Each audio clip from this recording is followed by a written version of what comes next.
Ian in Denver, Colorado. Hey, Ian, thanks for watching us on YouTube. What's up?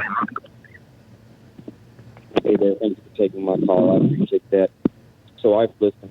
Ian, I'm having a hard time hearing you. I don't know what you're doing, but just make your phone normal, please, or put the microphone right up to your mouth. Very sorry about that. How's that sound? Good.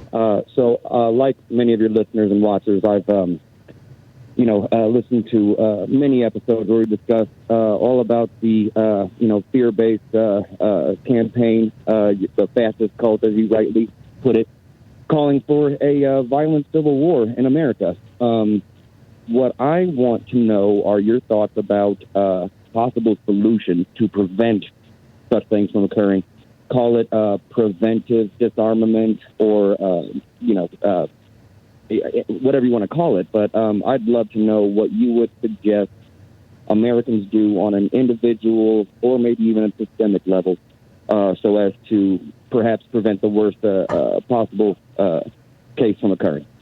I'm not sure what can be done, Ian. I suspect that this radicalization of the hard right by these fascist promoters, whether it's Steve Bannon or whether it's troll farms in Russia doing this for Vladimir Putin, I suspect it's going to play out pretty much the same way the gun debate is playing out. You'll see more and more and more egregious actions. I'm expecting that over the next year or so, probably, certainly leading up to the 2024 election, you're going to start seeing assassinations. You're going to see more murders. I mean, the multiple school shooters recently, and a lot of the mass shooters have been hardcore right-wing Trump supporters. The guy down in El Paso, Texas, who killed all those Hispanics, cited, Trump and his rants about. So people aren't putting two and two together. They're not realizing that an awful lot of the violence that we're seeing right now. David Hogg was tweeting about this just a little while ago, where he pointed out that the guy who shot up his school was a right-wing fascist. And I suspect that we're going to see more and more of this stuff until it reaches some sort of a critical mass where enough Americans say, okay, enough, we're over it.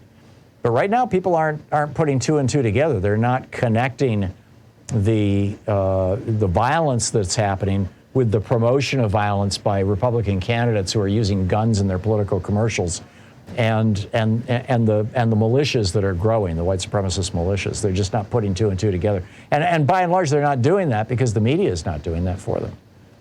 I think this is a media failure as much as anything else. And frankly, it's a failure of the Democratic Party to point out what's quite obvious.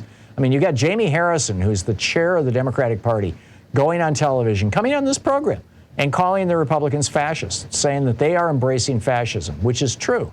But nobody will report that. The media won't talk about it. They're not inviting him on, frankly, I think because he uses the F word and the fascist word. And it troubles me. Money is changing hands. Your piece about legalized bribery was so prescient. This falls, and perhaps this might even be, I don't know what's more scary about this, because everything you said is so true, and this all falls, of course, against the backdrop of an America that is very staunchly anti-intellectual. We don't put our money where our mouth is when it comes to public education. Where is the, to your point, where is the outrage on that? These are all interconnected. Yeah, no, it's the old Confederacy strategy. Keep them stupid.